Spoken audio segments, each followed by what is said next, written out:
This is IA Forward, your playbook for success as an independent insurance agent. Now, here to help you knock it out of the ballpark are your hosts, Shane Tatum, Tanya Lead, Mike Basil, and Robbie Jabor.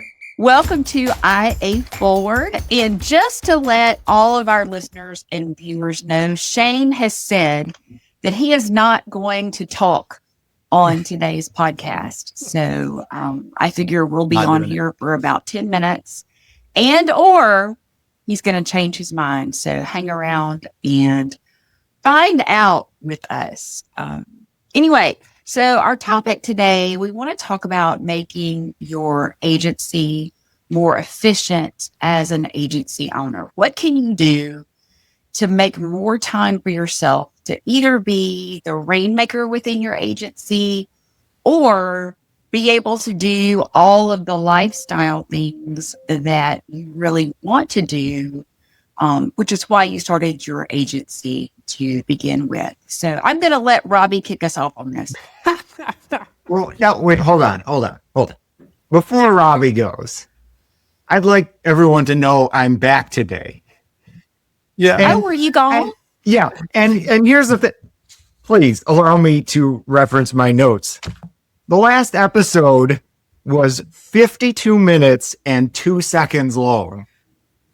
It was mentioned that I was not on the episode at 51 minutes and 39 seconds. And that was just a lob one over the bow at me with a Brady quote. Ridiculous. I didn't even know. Are you sure you weren't on the last podcast? I think they're confusing you for me, Mike.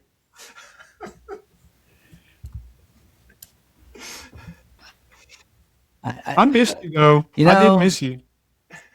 Thank you. While you were enjoying some sunshine on your fantastic cruise before returning to live in Buffalo. I'm just trying to get some vitamin D. That's right. You know, I thought that's vitamin C when it comes on a cruise, right? But I want to point out we made it 2 minutes without Shane saying something. So I'm going to stop talking right after I say this. How about that?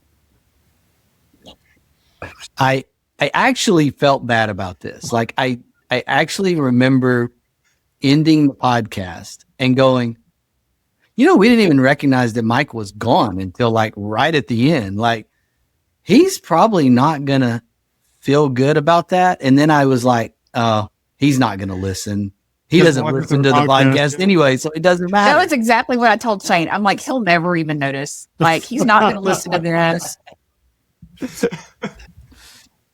I noticed. Yeah, he knew before he left on vacation that he was definitely going to listen to this episode.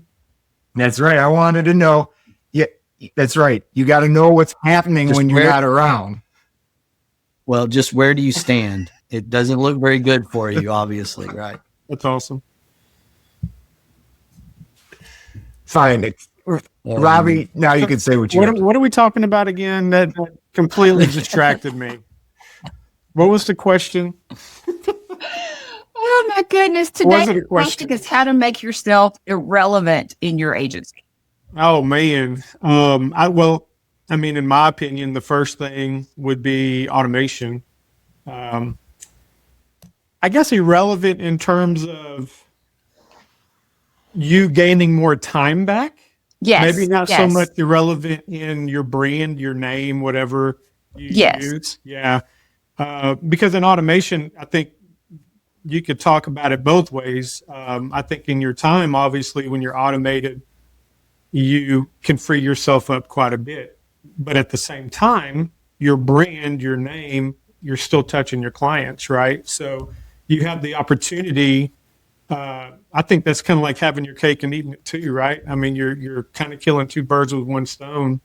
But yeah, I mean, especially for, 2-3 year agents that are, startup agents that, takes a little while for you to build the revenue necessary to maybe hire someone that does opposite of what you do. Shane and Tanya talk about rainmakers and you hiring the opposite of what you are. It may take some time to get to that point. So I think one main thing is automation, and then there's other options like virtual assistants and like Integra Partner Network has a service center coming out later this year. So there's other options that can make you irrelevant in the process, but still relevant in branding.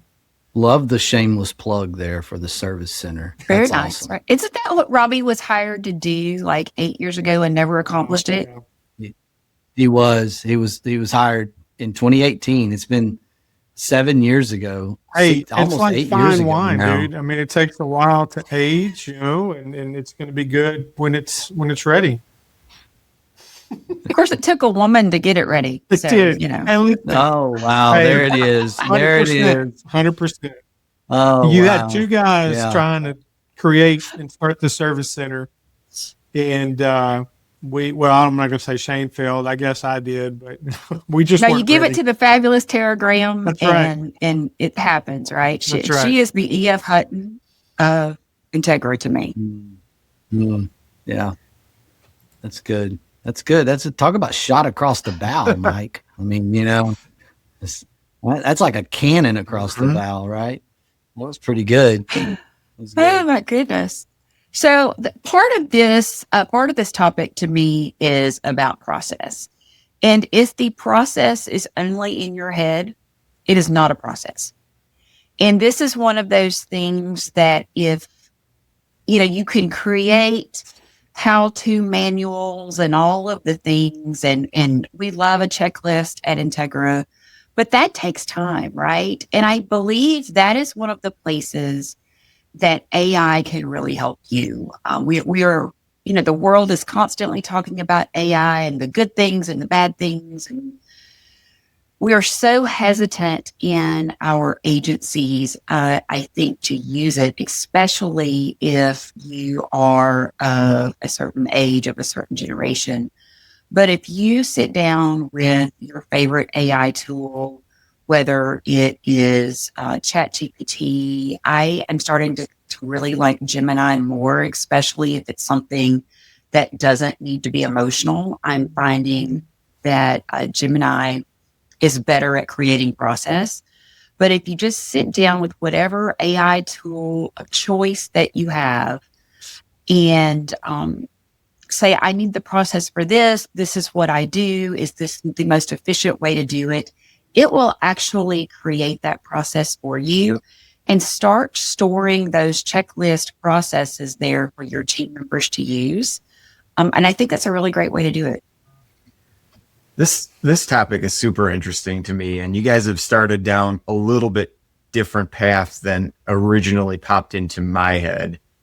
The first thing that I thought of when I saw the topic header was, this is something I struggled with for a long time in my 20s and 30s, and it goes before everything you just started talking about, which is you have to get out of the mindset that no one can do anything as well as you can do it yourself. They can't, just so you know. Just they can't. They can't. And to Mike's But you point, can't do it all that's yourself. us. You can't. So I had a mentor tell me that if someone can do it 80% as well as you can, let them do it. Now, my husband and I have this conversation over the dishwasher all the time because I load the dishwasher one way, he loads the dishwasher another way. And so he will look at me and as we're loading the dishwasher and I go to move something and he'll go 80%. And then I leave it alone. Well, first of There all, it is. Wait a minute. Wait. 9 minutes and 7 seconds. Yeah, there we go. So if you take the first 2 minutes out, that's 7 minutes. I'm done being silent. I have to speak. First of all, if your husband loads the dishwasher at all, you're winning. Yes. All right. Let me just get that out there. I loaded it this morning.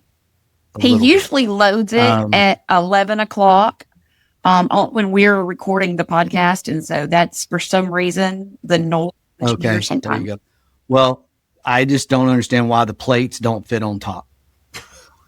You know, Depends on what kind of husband you have. I've never met your husband, but like for me, I know my wife likes the dishwasher a certain way. So if I'm in a certain kind of mood, that means that things are going to get shuffled about a little bit within there just to see what kind of reaction that will garner.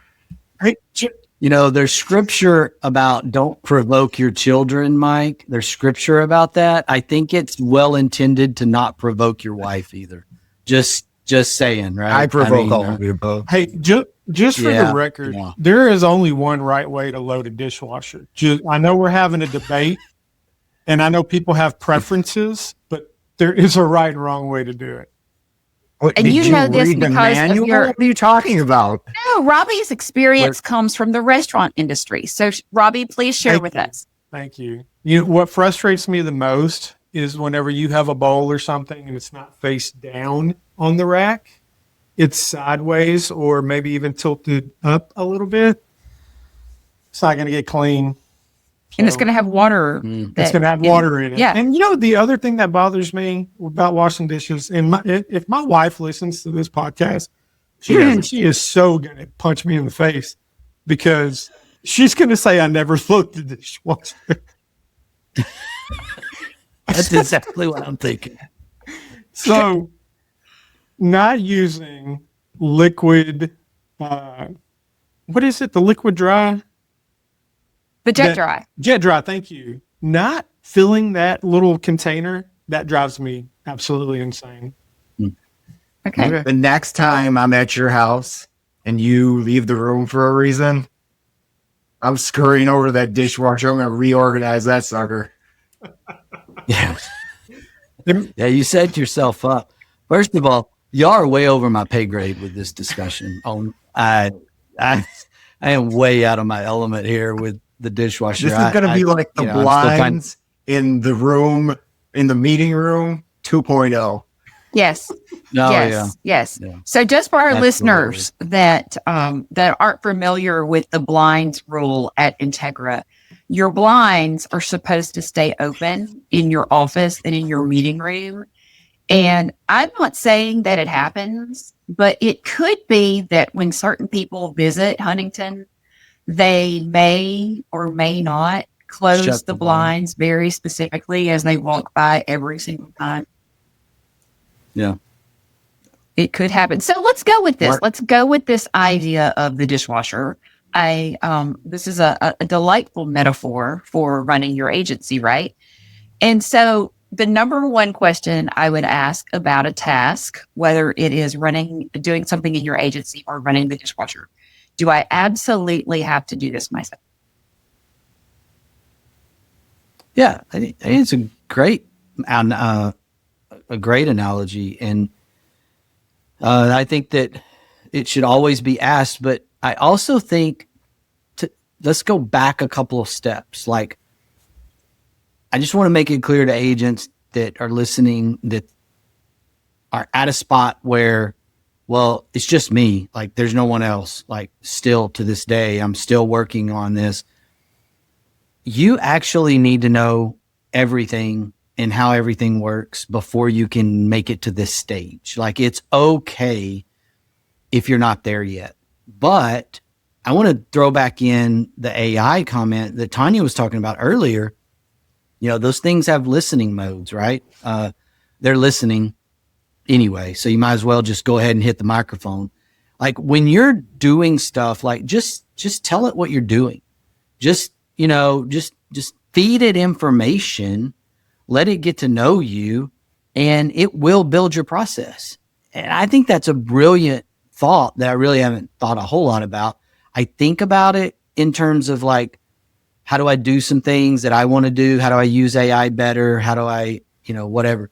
And I think that's a really good place for agents to build their processes and understand, like, if you want to know how to teach somebody to load the dishwasher the way you want it loaded, then you got to show them, you got to write it down, you got to do something, right?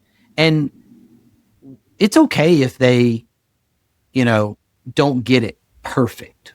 Like, that's the part that I think most agency owners early on, without a lot of experience managing people, leading people, is they get very, very frustrated and aggravated when they figure out that people aren't doing it exactly the way they told them to do it or exactly the way they showed them to do it. And then they decide that person's no good. They fire them and they're back to square one.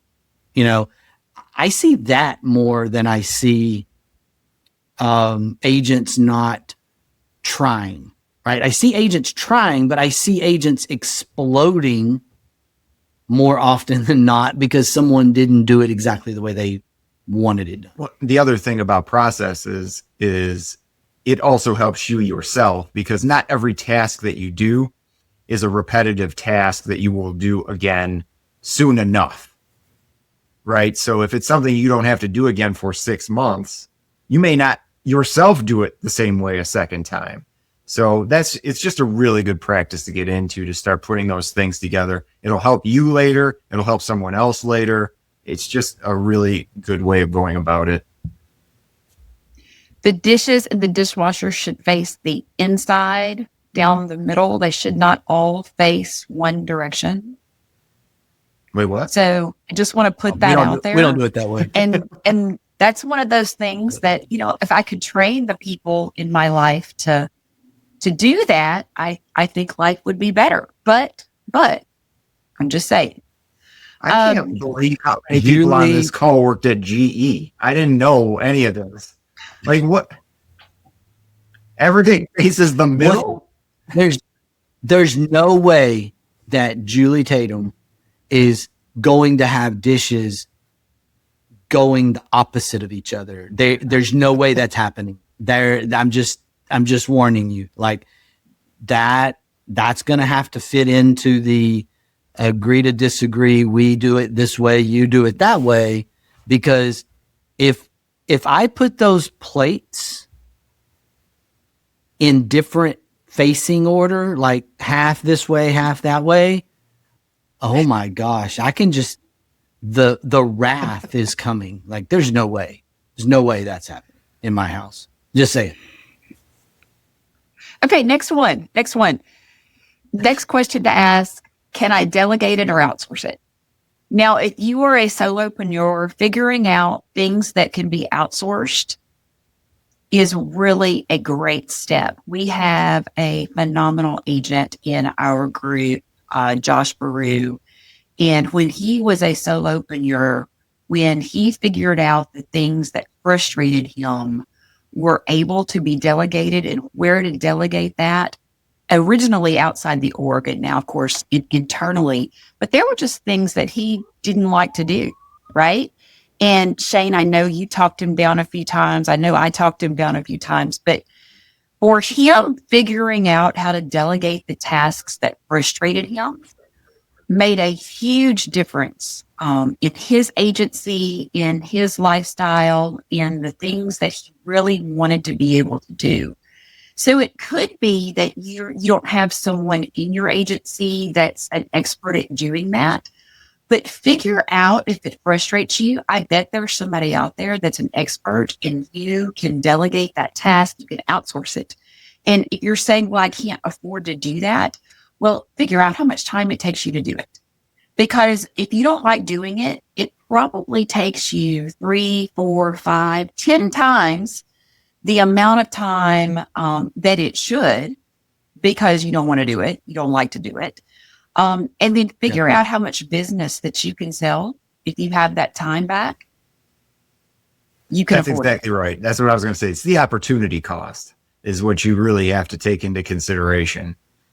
And especially if you really are someone like me that struggles with that, especially when I was younger, start out with tasks that you don't necessarily consider super critical and allow someone else to do those and build that trust up a little bit and kind of lead into more things. It doesn't have to be, all right, I'm opening the floodgates and here we go. I'm gone from doing everything to myself to just doing sales myself and other people are doing everything else. And now I'm just going to sit in a corner and hope everything works out. Right. You can gradually ease into it. Yeah, I think that I want to come back to Tanya's comment in just a second, but like the high transaction, like one and done stuff, like things you don't have to follow up on, things that are just really the transactional things in nature, I think are great places to start. That's where Tara and Caitlin in our service center environment, that's where they started. What are those like things that happen every day in an agency that either, a customer doesn't choose self-service, like almost self-servicing thing, but you got a whole block of customers that just won't do it. They won't choose the self-servicing option. Let's start there, because if we make those things go away, those are the things that drive agents crazy most of the time, the salespeople crazy. And that's the Josh thing, right? When you go back, you think about talking Josh off the ledge. And I think about those conversations because they were really good learning environments for me and learning experiences for me to understand how a sales producer was struggling with things that I had sort of really forgotten about, right? They weren't things that I thought were overly critical. And the natural thing was for him to hire somebody to replicate him, right? That's what everybody wants to do. Like, okay, I'm having a hard time getting to everyone. I'm having a hard time, selling as much as I need to sell. I can't get to it. I think I need to hire another producer to do what I do as my first hire. Like that's what a lot of natural thoughts are for agencies that start from scratch and young, smaller agencies, when it's the direct opposite. Really what you need to hire for is your weakness, and hire for the things you hate to do and outsource the things you hate to do. And what I wanted to say on that, because we get this a lot and I hear this a lot, not just in our network, but across the industry, I can't afford to do that. All right. Okay. So fair enough. I think there's two things with that. Either you're not ready and you're correct and you can't afford to hire because you're not ready and you need to keep grinding a little longer. That's possible. Number two, you can't afford it because you're living out of your checkbook of the agency. You're living out of the agency. You're not setting up your financials for long-term success, and you've decided to do things differently. At that point, it doesn't matter if you're making $1 million a year. You're never going to be able to afford it in your mind mentally. And so I think that's something that we have to bring into play here. If you start getting I can't afford to do that right now, right? Just really think about it. There is a possibility you really can't afford to do it yet, but you can afford to fractionally do it. To Tanya's point, you can afford to outsource maybe something. You can afford to hire a VA. Maybe you can't afford a full-time person. Maybe you can get a VA. There's so many different ways that you can approach this that can combat I can't afford to do it. And, that type of answer is really something that I don't love to hear, but I love to hear it in the sense that I like to try to help people overcome that. One of the things that I hate to do is email. I mean, it just, and I'm not the person that sits on their email all day long. I answer emails 2 to 3 times a day. And I definitely don't answer them first thing in the morning, because then I'm playing defense all day. So that's one of the ways that I have found for me that allows me to get things done. From my personal email, I haven't done this for work yet, but I have done this for my personal email, is I started to recreate myself within AI, and started to put my knowledge base, the emails that I send, my thought processes, different random information about me to answer my emails. So basically, I've created an extra Tanya. My emails come in, AI generates my responses, And then I go in, I read them real quick. I see if I want to make any changes. Very rarely do I need to make changes at this point. This is a project that I've been working on for about 3 months. Every once in a while, I'll make a little change there. But it knows me well enough from a personal side that it answers my emails for me. So I go in, I read them, copy, paste, hit send, right? So that's a super easy way. It takes a little tiny, minute bit of effort to set up over time, but it saves so much time in the long term.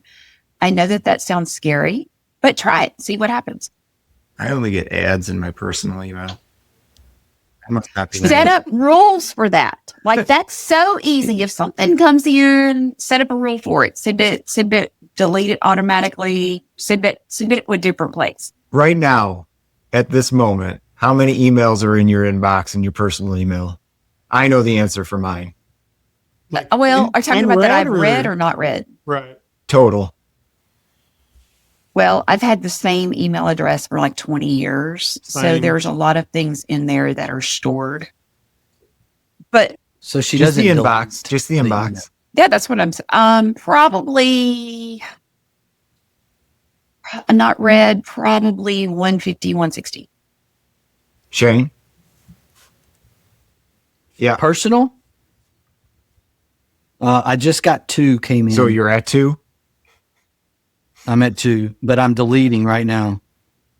Robbie, do you even use personal email? I know you're a low tech guy. I have a Hotmail account. If You have that's- a Hotmail. Does Hotmail even still exist? that says anything. He upgraded from AOL. Every time he logs in, I hear the old dial-up.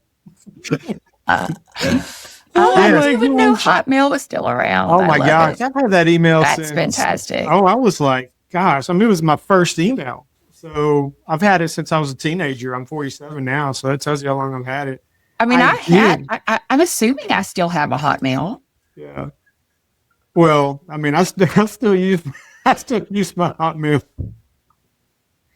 Okay, but let me refine the question, Mike, because that's what I'm trying to get my head around. Like, are you saying like worked, filed, deleted, or just you've read it, deleted it, unread it? Well, there's 2 different personality types I've found.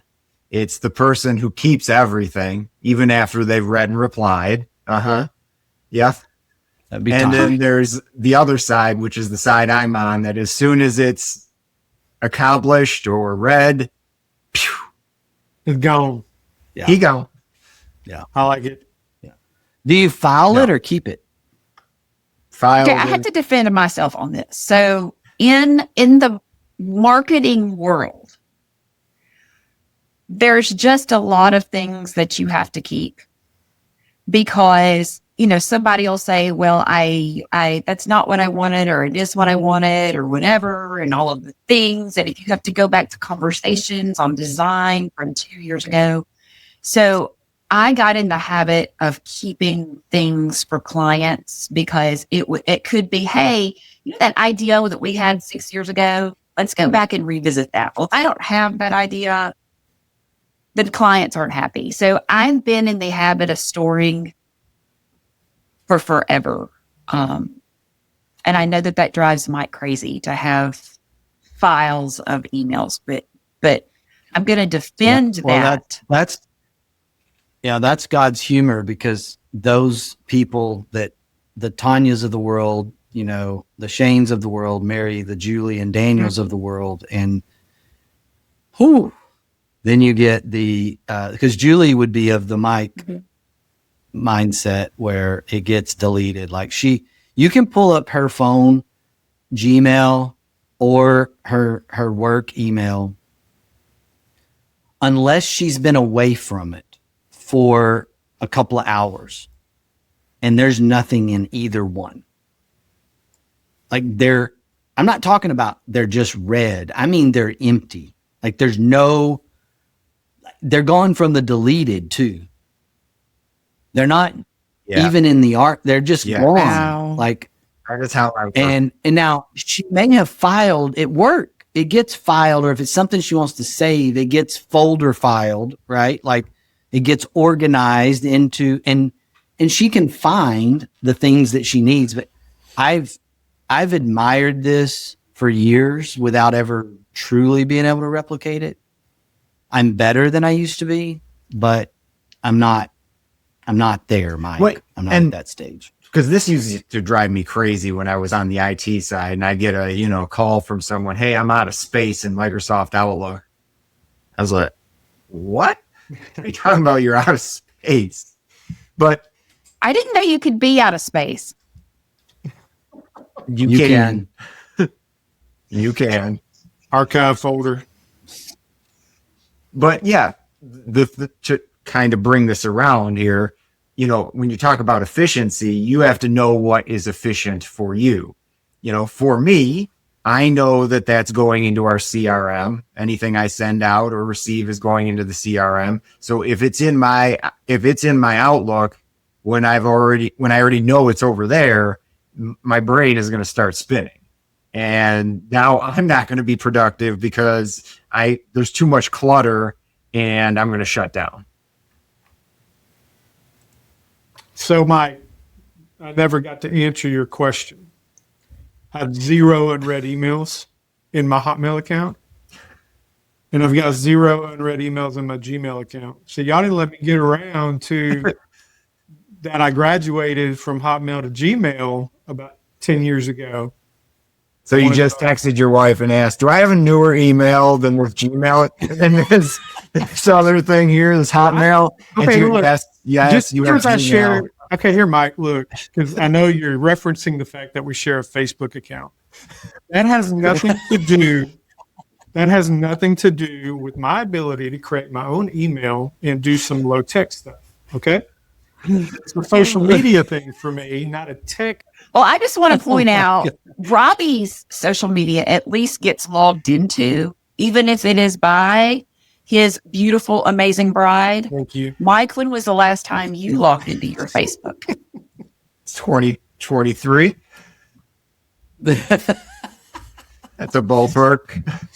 See, I care about our agents in our agent connection Facebook group, and I want to be in there and I want to hear what my agents are saying, right? And apparently you don't care that much.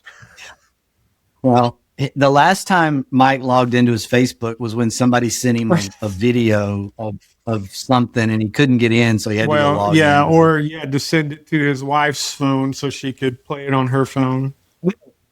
I mean, you say that, but that does happen. No, okay, I know. I have experience with you. I've sent you a couple, and you're like, "I don't have a Facebook." I'm like, "Dude, you got to watch it. Figure it out." Hey, hang on. What is this video? Hang on. We know what's going on. Oh my goodness. But somebody brought up the CRM. I believe that was Mike. And I will say I am not the best at the CRM. I get very frustrated with it because I swear I can do something and then in one way, and the next time I log in and I go to do it the same way, it's wrong. And then the next time I go in and do it the same way, it's a different wrong. And so I'm not the best at a CRM, just admitting it. But I will say this, and a big takeaway from the PIA of Florida event that I just got back from down at St. Pete Beach. And I do want to give those folks a shout out for a really, really fantastic event. Lots of great networking. Got to meet with some new carriers that I had never heard of, that are very Florida specific, very coastal, Southeast specific.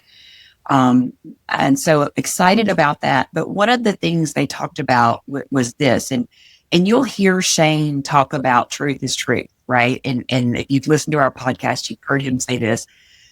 And the quote was, "If it's not in your management system, it didn't happen. That is your truth."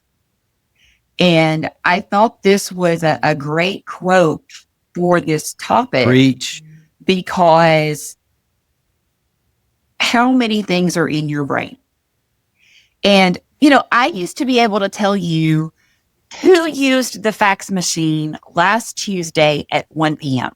Like my brain was that good. And I just dated myself because, we don't use fax machines anymore, right? But I had a brain that would tell you that. Now I can't tell you where I was on last Tuesday, and that was a week ago, right? Much less who was doing something at 2:00. So put it somewhere, whether it's in your management system, whether it's your moleskin thingy, wherever. But that is one way to help yourself be efficient and create your processes. Is at this point in time, it needs to be put somewhere. It's also E&O too, right? I mean, you got to cover your backside, so you got to be documenting everything that you're doing. Yeah, getting out of your brain is a organizing, kind of 101, right? Like get it out of your head, get it off your brain, get it down on paper, on a document, on your phone, somewhere. To Mike's point, if we're talking about, uninsured, if we're talking about, servicing in an agency, the other way that phrase has been said forever and ever in CIC courses and E&O courses has been what goes undocumented is considered undone. And so if it's not in the system, you didn't do it. Even if you did it, you didn't do it, because if you're ever brought to court, if you're ever in a litigation, a mediation, anything like that, you're going to get subpoenaed for the records in your system. And if the records are empty, then you're in a bad spot, right? Documentation on insurance policies and for your clients is critical, like extremely critical. And if you're, since most agencies are started and run by salespeople, this is where we need the operational gurus with us as soon as possible. Like, that's why, kind of full circle back to some of the, we've referenced our great, our great partner agent, Josh Baru. That's why the talking off the ledge conversations were centered around, hey man, don't hire yourself. Don't replicate yourself. Hire your weakness and hire your operations person. Hire the person that will come around behind you and clean that up so you can keep rainmaking. That is something that maybe can be initiated today with AI and with tools if you're comfortable with that. If you're not comfortable with that, it may be that, okay, you need to hire sooner than later to get that person on board and start, just cleaning stuff up and being the person getting the documentation done.